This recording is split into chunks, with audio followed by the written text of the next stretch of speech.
I'm your host, Dr. Joe Dispenza. Let's begin.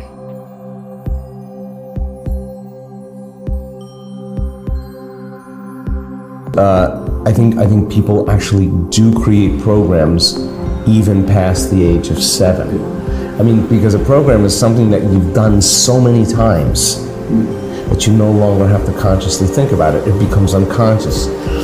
So then 95% of who we are is these unconscious programs. So then becoming conscious of your unconscious self, or how many times do we have to forget and go unconscious till we stop forgetting and start remembering? That means the person who's blaming and complaining and feeling sorry for themselves and judging others, for the most part, that's a program. They're not conscious that they're doing that. They've just done it so many times that it's automatic, right? So if the person wants to truly make the change, then they have to really become conscious of those unconscious states. Now, meditation is one of the tools that we use because meditation is a great way to get beyond the analytical mind and get into the operating system where those subconscious programs exist. So of your conscious mind, 5% of your total mind, and then you have your subconscious mind, which is 95% of how we've been programmed. And what separates the conscious mind from the subconscious mind is the analytical mind. And meditation is a great way to teach people how to slow their brain waves down. And just like anything else, it's a skill. The more you practice, the better you get at it. And if you can slow your brain waves down into this right creative state, then you can rewrite a program. Then you can install a new track. You can rehearse a new way of being, right? Now, a person who wants to become wealthy or get the job of their dreams, they still have to fill out all those applications and they still have to apply because that's the process in this three-dimensional reality. Now, everything that's in this three-dimensional reality, whether it's an object or a thing or a body or a person or a place we're sitting, everything gives us the illusion of separation. I'm here and you're there and there's space and time between us. So the way we function in three-dimensional reality is if I'm aware that I'm sitting here and I want to walk to the other side of the room to the door over there, I become aware that I'm here, but I'm separate from that other point of awareness over there. And the way I get from here to there is I have to do something. So in this plane of demonstration, I got to move through space. I got to move my body through space. And when I move through space, it takes time. So time is a function of moving through space, one point of consciousness to another point of consciousness. The thought of me being here and the experience of me being there takes time, cause and effect. But then there's me here, I'm sitting here, then I have my dream job, right? And my brain automatically creates my job somewhere out in my future over there. I'm separate from it, right? So I'm separate from my future, just like I'm separate from something else. And so then the only way that I can get to that future is I gotta do a lot of things. I gotta work hard, I fill out applications, I gotta talk to the right people, I gotta go on interviews. And this is how we function in three-dimensional reality. Is that like a masculine perspective? No, it's just the way we function in the world, right? So everything we want is gonna take time and energy, right? Because really, we're matter trying to change matter. And if you're matter trying to change matter, it's just going to take time. And when it doesn't work, when you get angry and frustrated and impatient, try to manipulate outcomes. We fight for outcomes. We compete for outcomes because we're matter trying to change matter. Now, learn the skills, make the right choices, make the right sacrifices, and meet the right people. And in time, you may get that job. Nothing wrong with that. That's how we create in this three-dimensional world. There's an invisible field of energy that exists beyond this relative space and time. And there's no objects there, there's no people there, there's no bodies, there's no things, there's no places, there isn't even time, right? Now that's a really big concept for people to wrap their minds around because it's nothing material there, nothing physical. It's a vacuum, void of anything material. What we learned in our research is that if you teach people how to take their attention off of everything physical and material, everything known, there comes a moment where the brain begins to switch and we put our attention, instead of on matter, we put our attention on energy. And the quantum field is an invisible field of energy, of frequency, that's filled, fertile with possibility and information. So now, this invisible field of energy connects everything physical and material. In fact, most people, when they study matter, they see matter as emitting a field. But according to the quantum, it's not matter that's emitting the field, it's actually the field that's slowing down in frequency and creating matter.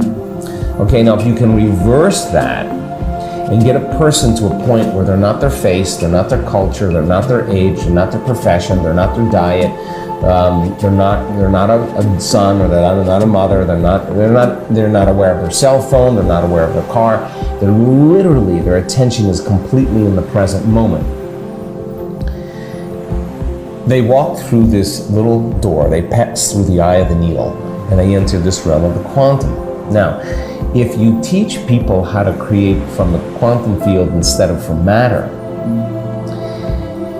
then if they do that properly, and they understand the science of how, then they no longer have to go anywhere to get what they want. In other words, when a person can create the right type of energy, the right type of frequency from the field, and there's a vibrational match between their energy and whatever they want in their life, all of a sudden they start drawing experiences to them. Out of nowhere, they get the phone call, hey, I got synchronicity. That's synchronicity. Why? Because you're synchronizing your energy to a possibility in your life. Now, in the quantum, every thought has a frequency. So when a person has the thought of their new job and they can feel the frequency of that thought, it wouldn't be lack, it wouldn't be separation, it wouldn't be frustration. The frequency of the thought of a new job would create the feeling of euphoria, excitement, bliss, gratitude. And thoughts tend to be electric in the quantum field, and feelings tend to be magnetic. And now we teach people how to create a Wi-Fi signal when they connect to the field, and they literally change their energy. The thought being the electrical charge, the feeling being the magnetic charge, and how you think and how you feel is broadcasting energy. Now, there's a little bit more that has to happen, because you have to have coherence in your brain. The brain's got to be very orderly, and it's emitting a field.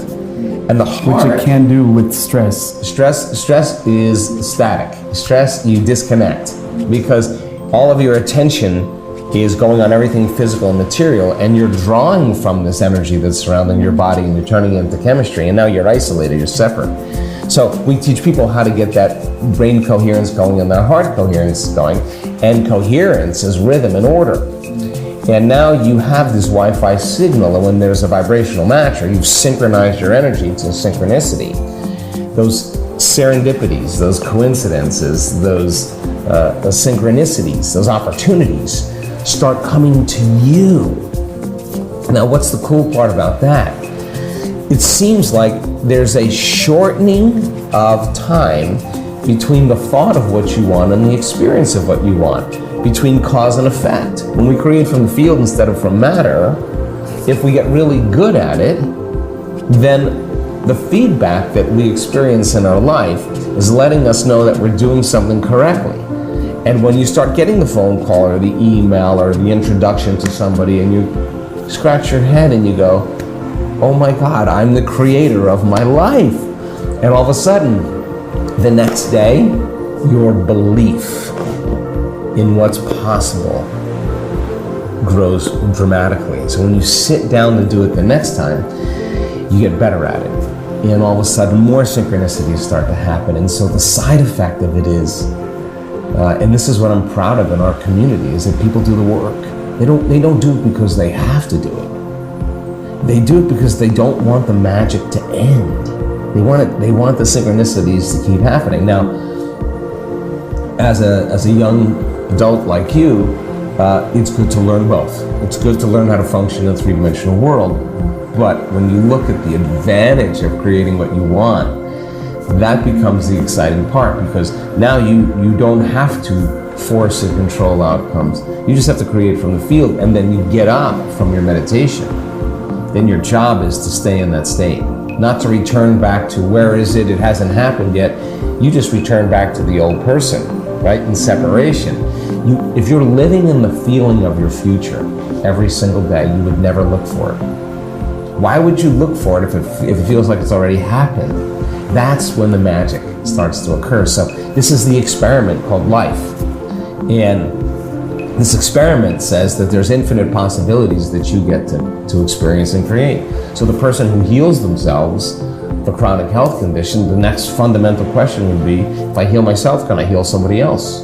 What's the science behind that? And now we know that that's possible. Now that you can heal somebody else, is it possible for the person to even be in the room? Can you do it when they're 2,500 miles away? If you understand the quantum and you build a model, you can produce effects non-locally, and now we're measuring that.